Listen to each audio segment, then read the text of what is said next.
Students, आज हम जिस चीज़ के बारे में पढ़ने जा रहे हैं वो है हमारे पास लेक्चर नंबर 2 ऑर्गेनिक केमिस्ट्री का। हमने इससे पहले जिन चीज़ों के बारे में पढ़ा था वो थी क्लासिफिकेशन ऑफ ऑर्गेनिक कंपाउंड्स। अब जब क्लासिफिकेशन ऑफ ऑर्गेनिक कंपाउंड्स शुरू हो गई तो बहुत सारे ऑर्गेनिक कंपाउंड्स हासिल होना शुरू हो गए।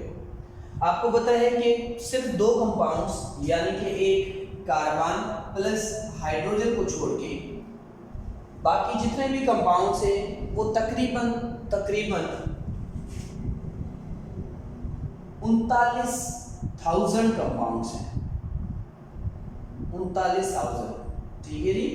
और ये जो कंपाउंड हमारे पास हैं ये ऑल एलिमेंट्स ने बनाए हैं। जितने भी एलिमेंट्स हैं एक्सेप्ट किसको छोड़ के, कार्बन एंड हाइड्रोजन को छोड़ के। कार्बन और हाइड्रोजन को छोड़ के बाकी जितने भी कंपाउंड्स हैं उन्होंने आज तक 39,000 कंपाउंड्स बनाए। इससे ज़्यादा इनके कंपाउंड्स नहीं हैं। जबकि इसी जगह पर अगर हम लोग कार्बन और हाइड्रोजन को देखने चलें तो कार्बन और हाइड्रोजन तकरीबन 30 million compounds 30 million compounds per year discover कर रहे हैं। पर ईयर तकरीबन 30 मिलियन कंपाउंड्स जो है वो हमारे पास कार्बन और हाइड्रोजन जो होते हैं वो डिस्कवर कर रहे होते हैं। तो जब साइंटिस्ट ने देखा कि 30 मिलियन कंपाउंड हर साल पर दरियाफ्त हो रहे हैं तो उन्होंने क्या किया, एक थ्योरी पेश की और फिर उसके ऊपर काम होना शुरू हुआ। और ये ज़माना था 1919 का, 1990 का, जब हमारे पास केमिस्ट्री ने एक अपनी बेंच बिठाई जिस बेंच के अंदर एक न्यू सिस्टम कायम किया गया जिस सिस्टम का नाम था आयोपेक। अब ये आयोपेक हमारे पास क्या है? आयोपेक असल में इंटरनेशनल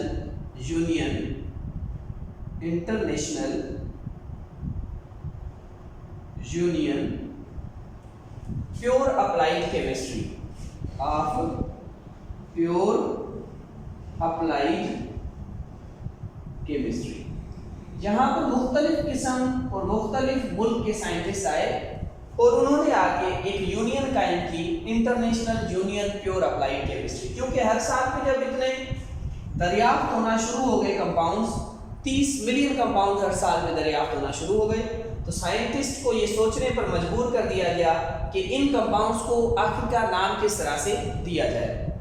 जब ये बातें सामने आई तो international union of pure applied chemistry ने एक रूल सामने लाए और उस रूल में इन्होंने ये बात साबित की कि भाई जो भी मसला हो, जितने भी कंपाउंड्स हो, उन सबको हम लोग एक मखसूस तरीकाकार से नाम देना शुरू करेंगे। तो आज हमने जिस चीज़ के बारे में पढ़ने जाना है वो हमारे पास आयोपेक सिस्टम है। यानी कि आयोपेक के साथ हम लोग ऑर्गेनिक कंपाउंड्स के नाम किस तरह से लेंगे। तकरीबन 3 चैप्टर्स 12th केमिस्ट्री, 12वीं क्लास की केमिस्ट्री के डिपेंड करते हैं आयोपेक सिस्टम पर कि आयोपेक सिस्टम किस तरह से वजूद में आया और किस तरह से हम लोगों ने कार्बन की नंबरिंग शुरू की, किस तरह से हम लोगों ने कार्बन और हाइड्रोजन से बने हुए एलिमेंट्स के नाम देना शुरू किए। तो देखें, इनको पढ़ने के लिए आपको जो कुछ चीज़ें शुरू में याद होनी चाहिए, जो कुछ चीज़ें आपको समझ आ जानी चाहिए, वो सिंपल मैं लिख देता हूँ, आप उन्हें याद कर लें। उसके बाद आयोपेक सिस्टम में किसी भी कंपाउंड को नाम देना आपके लिए कोई मसला नहीं रहेगा। तो आ जाते हैं कि हमारे पास सबसे पहली चीज़ क्या है। इस आयोपेक सिस्टम को पढ़ने के लिए सबसे पहले आपको रूट वर्ड्स आने चाहिए। अब रूट वर्ड हमारे पास कौन से होते हैं तो देख लेते हैं। रूट वर्ड्स याद रखें, मीथ जिसकी माना हमारे पास 1 कार्बन बनती है, ईथ जिसकी मीनिंग हमारे पास 2 कार्बन बनती है, प्रोप जिसे हम लोग 3 कार्बन कहते हैं, ड्यूट 4 carbon, pent 5 carbon, hex 6 carbon, hept 7 carbon, oct 8 carbon, non 9 carbon, dec 10 carbon, undec 11 carbon, dodec 12 carbon etc। पर अगर आप लोग 12 तक याद कर लेते हैं तो आपको रूट वर्ड्स तकरीबन याद हो जाएंगे, इससे बाहर सवाल नहीं किया जाता। तो देखिए अगर कहीं पर एक कार्बन होगा तो वहां पर हम लोग प्रीफिक्स इस्तेमाल करेंगे विथ प्रीफिक्स 1।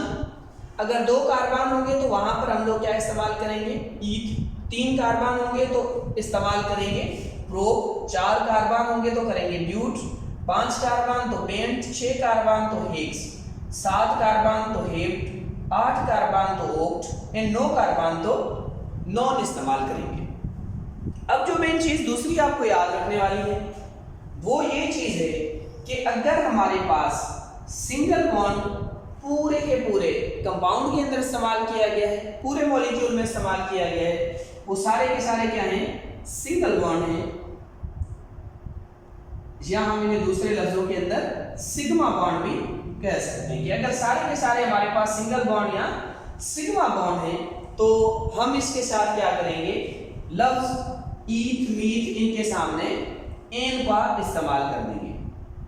यानी कि जैसे हमारे पास क्या है कि अगर कहीं पर मीथ इस्तेमाल हुआ है तो हम बस सिंपल सा मीथ यानी कि एक कार्बन है उसके सामने हमने क्या लगा देना है, मीथेन। ठीक है जी। इसी तरह से हमारे पास क्या हो, दूसरा हो जहां पर 2 कार्बन हो तो फिर हम क्या लिखेंगे, ईथ। और अगर सारे सिंगल बॉन्ड हैं तो उसके सामने हम लगा देंगे ईथेन। अगर हमारे पास 3 कार्बन है और तो हम सामने सिर्फ लगा देंगे एन। सिंगल बॉन्ड है उनके अंदर तो एन लगा देंगे प्रोपेन। इसी तरह से जो दूसरी मेन चीज होगी वो अगर डबल बॉन्ड। डबल बॉन्ड से मुराद ये है कि एक हमारे पास पाई बॉन्ड है और एक हमारे पास सिग्मा बॉन्ड है। तो जब डबल बॉन्ड हमारे पास आ जाएंगे जिनमें एक सिंगल बॉन्ड, डबल बॉन्ड के अंदर एक सिंगल बॉन्ड जिसे हम लोग सिग्मा कहते हैं और एक सिंगल बॉन्ड जिसे हम लोग पाई कहते हैं, यानी इसमें सिग्मा प्लस पाई बोथ होंगे। तो अगर कहीं पर पूरे मॉलिक्यूल में किसी एक जगह भी सिग्मा और पाई दोनों एक साथ इस्तेमाल हुए हैं तो फिर हम लोग क्या कहेंगे कि ये हमारे पास अल्कीन है। जब अल्कीन होगी तो याद रखिएगा यहां पर हम लोग जो सुफिक्स इस्तेमाल करेंगे वो ईन होगा। मिसाल के तौर पर कहीं पर कार्बन 2 है और 2 कार्बन के दरमियान डबल बॉन्ड पाया जाता है तो हम लोग क्या लगा देंगे, इथीन, ईन लगा देंगे सामने। इसी तरह से प्रोपीन लगा देंगे। इसी तरह से हम लोग ब्यूटीन लगा देंगे। तो इसी तरह से अगर हमारे पास जो बॉन्ड हो वो 3 हो, 3 बॉन्ड हो, तो याद रखिएगा जब 3 बॉन्ड किसी मॉलिक्यूल में किसी भी जगह पाए जाएं तो उसके अंदर 2 पाए और 1 सिग्मा होता है। अब जो 2 पाए और 1 सिग्मा हमारे पास बॉन्ड पाए जाएंगे ये कहीं पर इस्तेमाल हो तो हमें कुछ भी नहीं करना, बस हमारा जो प्रीफिक्स 1 है इसे उठाए। यानी कि मिसाल के तौर पर हमारे पास कहीं पर ईथ इस्तेमाल हुआ है, 2 कार्बन उसके अंदर मौजूद हैं तो हम क्या लगा देंगे, ईथ, क्योंकि 2 कार्बन है, सामने क्या कर देंगे, जी। तो ये हमारे पास क्या बन गया, इथाइन।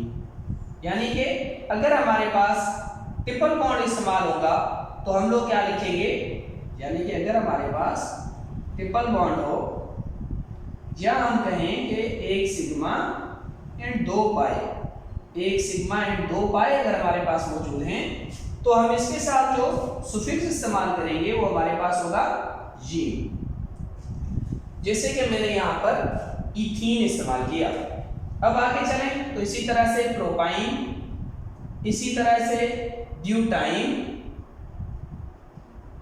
क्योंकि इनके अंदर कहीं ना कहीं पर ट्रिपल बॉन्ड भी पाया जाएगा।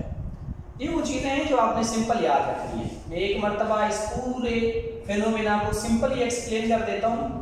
देखिए ये बिल्कुल इजी है। अगर सिंगल बॉन्ड कहीं पर सब जगहों पर है तो हमने एन लगाना है, अगर डबल बॉन्ड किसी जगह पर है तो हमने ईन लगाना है, अगर ट्रिपल बॉन्ड किसी जगह पर है तो फिर हम लोगों ने जीन लगाना है। उससे पहले हमने कार्बन देखने, अगर 1 कार्बन है तो मीथ, अगर 2 कार्बन है तो ईथ, अगर 3 कार्बन है तो प्रोप, 4 कार्बन है ब्यूट, 5 कार्बन है पेंट, 6 कार्बन है हेक्स, इस तरह से हम लोगों ने लगा दें।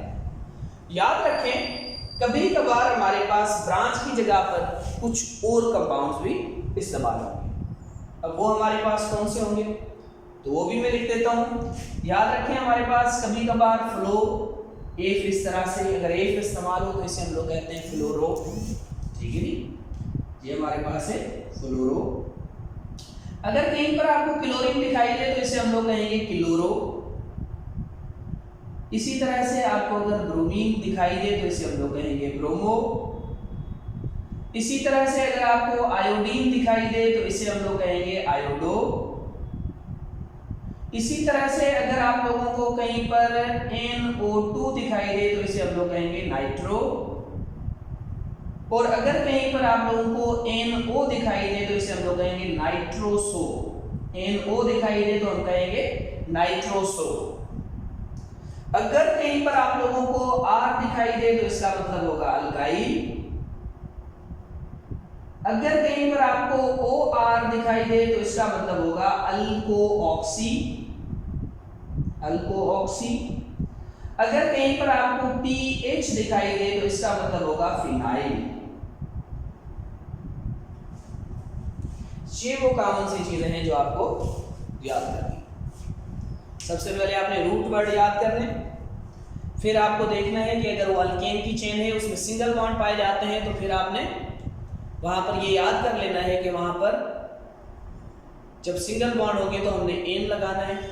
अगर आपको ये याद हो जाए कि सिंगल बॉन्ड के साथ एन लगाना है, डबल बॉन्ड के साथ इन लगाना है और ट्रिपल बॉन्ड के साथ जीन लगाना है तो आप नॉमेनक्लेचर के सिस्टम को आसानी के साथ हल कर सकते हैं। तो देखिए ये बिल्कुल इजी है, इसमें कोई मुश्किल चीज़ नहीं है। अगर आप चाहते हैं कि इसे इजीली आप कर लें तो आप आसानी से कर सकते हैं। इसे लिख लीजिएगा तो हम इसके एग्जाम्पल ट्राई करते हैं।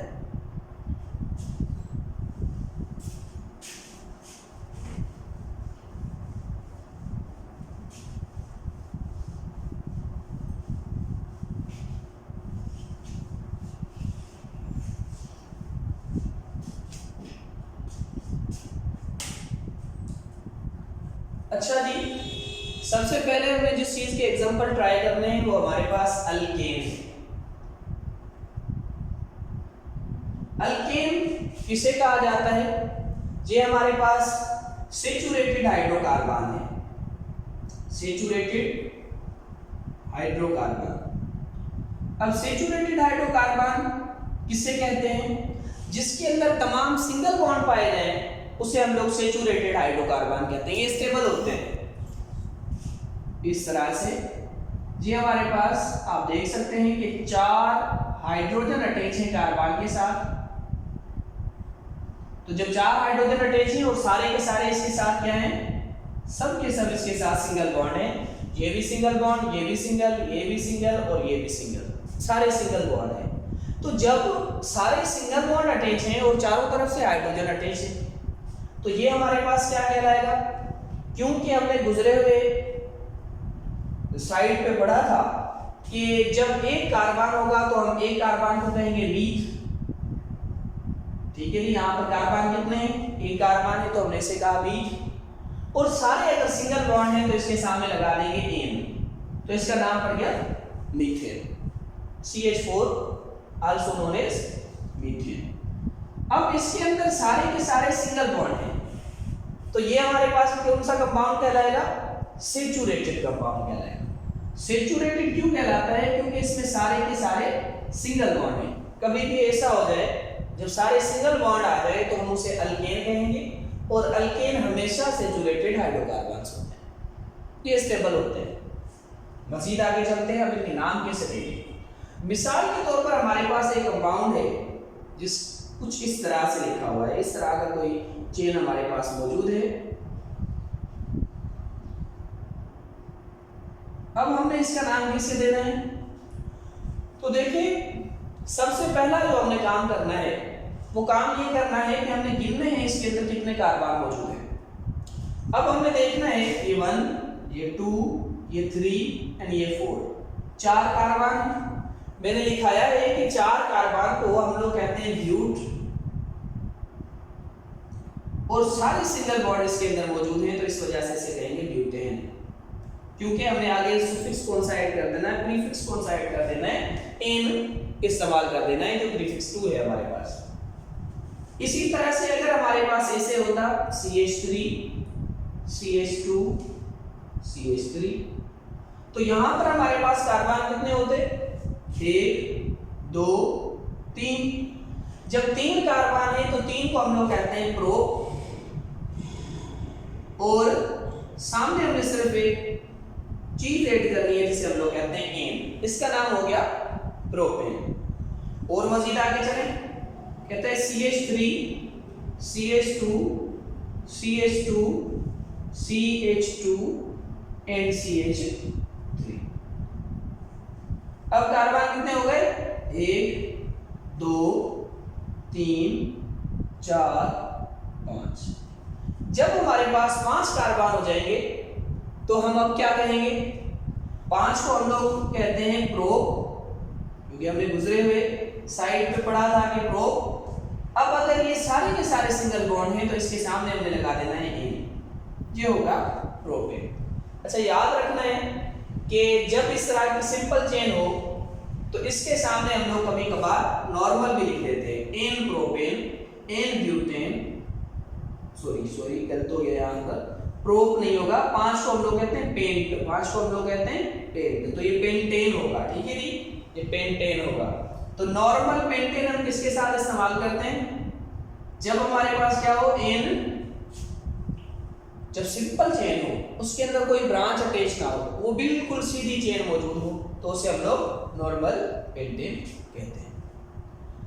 इसी तरह से ये अब आप लोग करके दिखाएं जरा, CH3 CH2 CH2 CH2 CH2 and CH2 CH3, 2 4 6 7 है, इसमें 7 कार्बन है। ये बिल्कुल सिंपल सी चेन है, इसे जरा आप लोग करके देखिएगा, देखिए इसका नाम आप दे सकते हैं कि नहीं दे सकते। चलें जी, यकीनन आपने पास करके इसे देखा होगा। तो अब गिनते हैं 1 2 3 4 5 6 एंड 7। तो 7 को हम लोग कहते हैं हेप्ट, और अगर ये सारे के सारे सिंगल बॉन्ड हैं तो फिर आप इनके सामने हम क्या लगा देंगे, हेप्टेन। तो ये इसका नाम क्या हो गया, नॉर्मल हेप्टेन। चलें जी, इसका नाम देके दिखाएं, CH3 CH3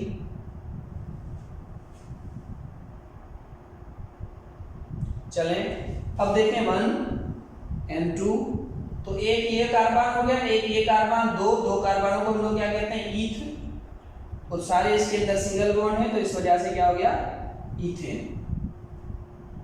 ठीक है जी, तो ये बिल्कुल सिंपल सी नॉर्मल सिस्टम था इसका जो हमने हल किया है।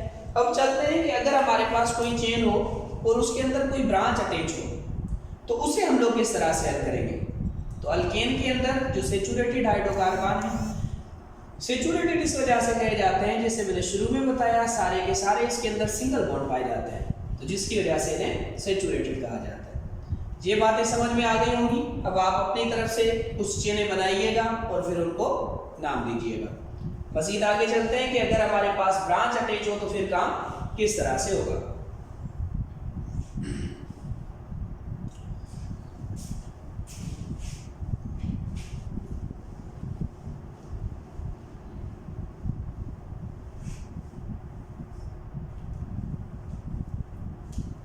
अच्छा जी, हमारे पास कुछ इस तरह से चेन बनी हो, CH3 CH CH2 and CH3।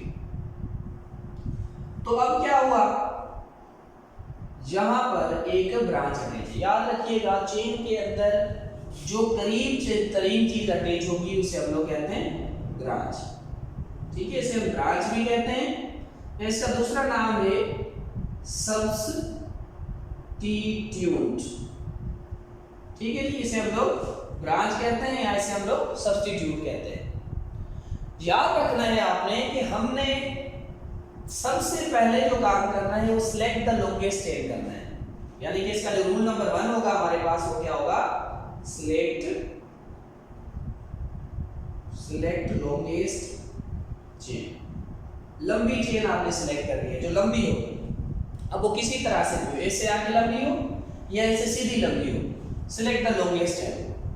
दूसरा रूल है start numbering from nearest branch, कि जहां से ब्रांच आपको करीब दिखाई दे वहां से नंबरिंग शुरू करें, ठीक है जी। तीसरा रूल है कि नेम द ब्रांच फर्स्ट, सबसे पहले ब्रांच का नाम दें। चौथा रूल है name the parent alkane chain. अब जो आपके पास अल्केन की चेन मौजूद है उसका नाम दें, ठीक है जी। अब उसका नाम दे दिया। याद रखना है आपने कि इन रूल नंबर 3, ये जो आपने रूल नंबर 3 दिया है नेम द ब्रांच फर्स्ट, इसमें आपने सबसे पहले ब्रांच का नाम दिया है। रूल नंबर 3 के अंदर आपने क्या करना है, in rule number 3 also mention the position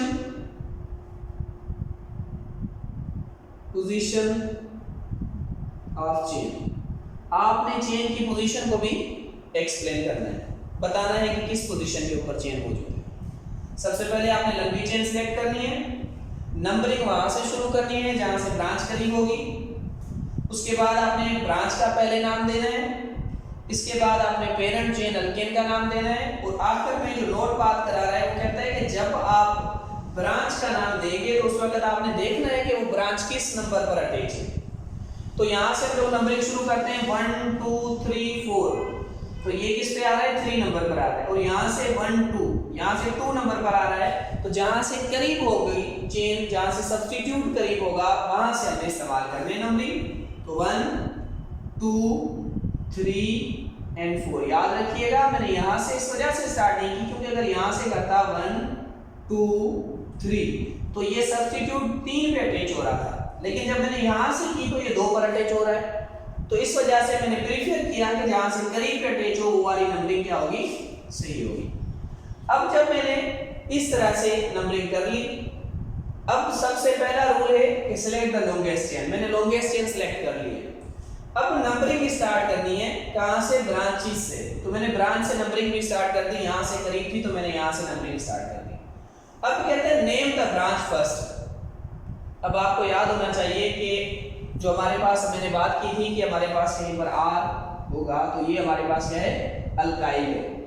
तो अल्काइल अगर कहीं पर आपके पास CH3 है तो इसे कहते हैं मिथाइल। अगर आपके पास C2H5 है तो इसे हम लोग कहते हैं इथाइल। इसी तरह से प्रोपाइल, ब्यूटाइल, सब में एक एक वैलेंसी क्या होती जाएगी, कम होती जाएगी, और ये बनते जाएंगे। एक वैलेंसी इनकी क्या होती है, कम होती है, इसी वजह से दूसरी चेन के साथ अटैच हो पाते हैं। तो प्रोपाइल यहाँ पर क्या अटैच है, हमारे पास मिथाइल अटैच है, क्योंकि CH3 को हम क्या कहते हैं, मिथाइल, और अटैच किस पर है, 2 पर। तो मैं लिखूंगा 2 मिथाइल हो गया। अब ब्यूटेन, यानी कि इसके अंदर क्या है, 4 कार्बन है, तो 4 को क्या कहते हैं, ब्यूट। और मैंने शुरू में आपको बताया कि अगर सिंगल बॉन्ड्स आ रहे हो तो उसके सामने क्या लगा देंगे, ब्यूटेन, एन लगा देंगे। तो मैंने इसके सामने ब्यूट के सामने एन लगा दिया, तो ये हमारे पास क्या हो गई, बिल्कुल इसका सिंपल सा नाम हो गया। इसी तरह से दूसरी हमारे पास चेन हो तो अब वो किस तरह से होगी, ऐसे हो CH3 CH2 CH2 CH CH2 CH3। अब जहां पर हमारे पास CH3 लगा है, अब नंबरिंग शुरू करेंगे 1 2 3 4 5 6। यहां से आ जाते हैं 1 2 3, यानी कि यहाँ से ये ब्रांच करीब पड़ रही तो नंबरिंग कहाँ से शुरू होगी, यहाँ से 1 2 3 4 5 6। यानी कि जब वहां से नंबरिंग क्यों शुरू की गई, क्योंकि अगर यहाँ से करता 1 2 3 4 पे आता और यहाँ से ये 3 पे आ रहा था मिथाइल, तो मैंने नंबरिंग वहां से शुरू की। जब वहां से नंबरिंग शुरू की तो अब 3 पर क्या अटैच है हमारे पास, मिथाइल, तो मैं क्या लिखूंगा 3 मिथाइल 3 मिथाइल। अब जब 3 मिथाइल हो गया तो टोटल कितने मेंबर हैं इसके अंदर, कार्बन के 6 मेंबर हैं, और 6 को हम कहते हैं हेक्स, और सारे सिंगल बॉन्ड इसके अंदर हैं, तो इसका नाम क्या हो जाएगा 3 मिथाइल हेक्सेन। ठीक है जी, हमारे पास इसका नाम क्या हो जाएगा 3 मिथाइल हेक्सेन। मजीद आगे चलें, एक और चेन है हमारे पास कि इस तरह से हो कुछ chain, CH3 CH2 CH2 CH CH2 and CH3।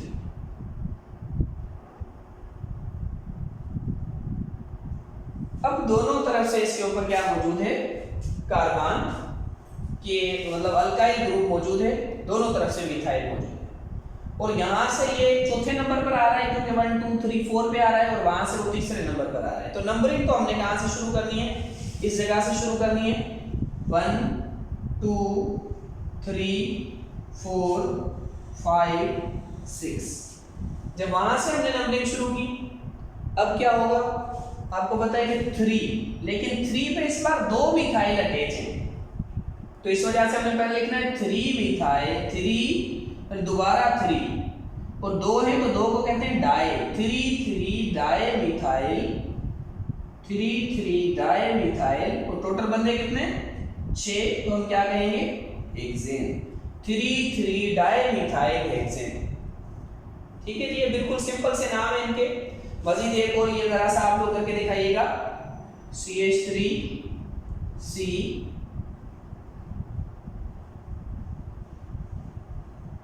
ये जरा सा आप लोग करके दिखाइएगा। आप लोग बड़े होशियार लगते हैं, अगर मेहनत करेंगे तो आप कुछ ना कुछ बन जाएंगे, अगर मेहनत नहीं करेंगे तो ये ज़माना सोए हुए लोगों का नहीं है। अब आज़ादी के ख्वाब नहीं देखने के इकबाल कहे कि भाई सोए रहो और आज़ादी के ख्वाब देखते रहो। अगर आपने आगे जाना है तो आपको कुछ तो मेहनत करनी पड़ेगी, मेहनत के बगैर कुछ भी हासिल नहीं होता। अब आप देखिए, यहाँ से नंबरिंग शुरू करेंगे या यहाँ से नंबरिंग शुरू करेंगे, जहाँ से नंबरिंग शुरू करेंगे। क्यों? क्योंकि जहाँ से चेन करीब होती है, तो 1 2 3 4 5 6 and 7, तो जब 7 की चेन बन गई, अब हमने इसका नाम देना है, तो जरा इसका नाम देके दिखाएं कैसे नाम देना है आपने।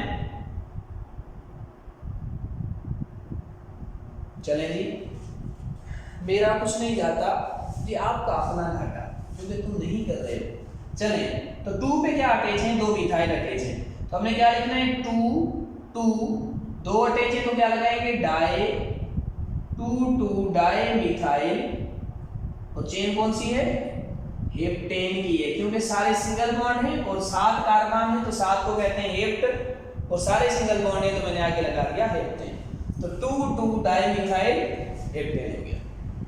बिल्कुल सिंपल है, इसमें कोई मुश्किल चीज नहीं, अगर आप लोग करना चाहें तो कर लें इसे।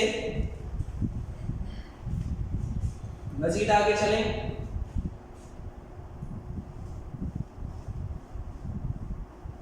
अब कुछ इस तरह से अटैच हो, अब कुछ इस तरह से अटैच हो, कैसे CH3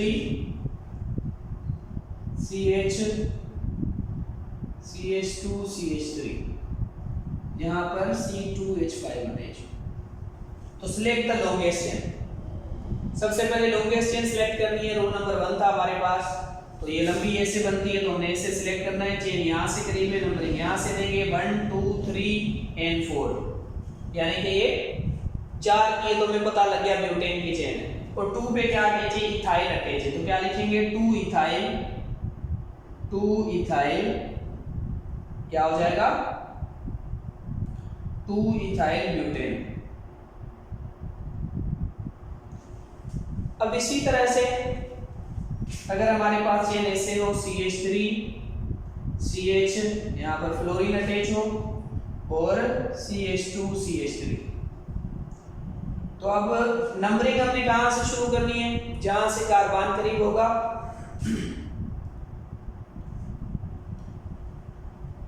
यहां से, सॉरी, जहां से चेन करीब है तो वहां से हम नंबरिंग स्टार्ट की है। अब 2 पे हमारे पास क्या अटैच है? फ्लोरो। तो क्या लिखेंगे?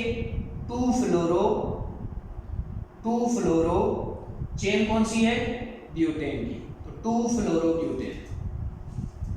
इसी तरह से अगर हमारे पास कुछ ऐसे हो, CH3, यहाँ पर C और यहाँ पर CH2CH3, जहाँ पर हमारे पास इथाइल अटैच हो C2H5 और यहाँ पर हमारे पास मिथाइल अटैच हो।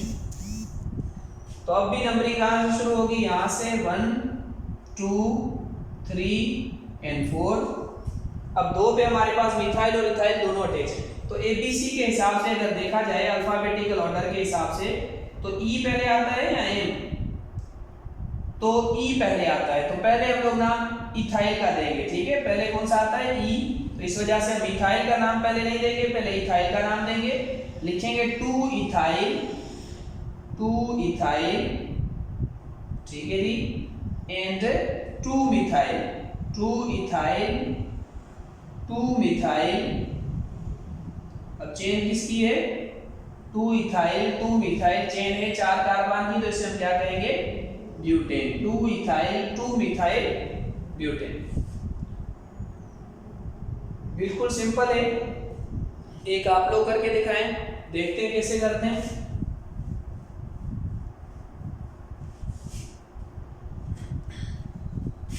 CH3 CH2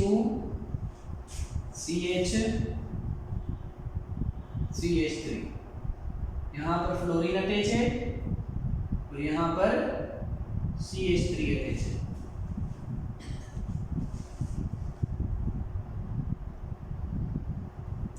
नंबरिंग यहाँ से शुरू होगी 1 2 3 4।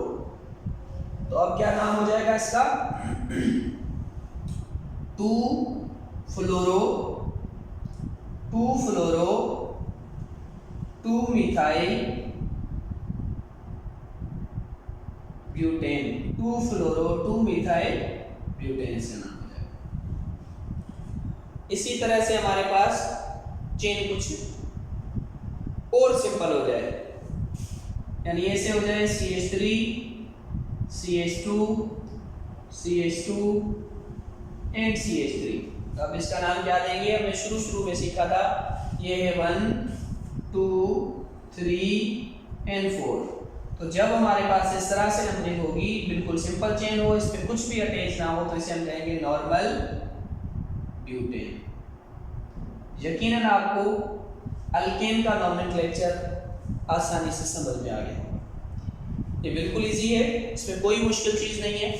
सबसे पहले आपने लॉन्गेस्ट चेन, जहाँ से लंबी चेन होगी, उसे सिलेक्ट करना है और सिलेक्ट करने के बाद आगे बढ़ते चले जाना है। अब इसके बाद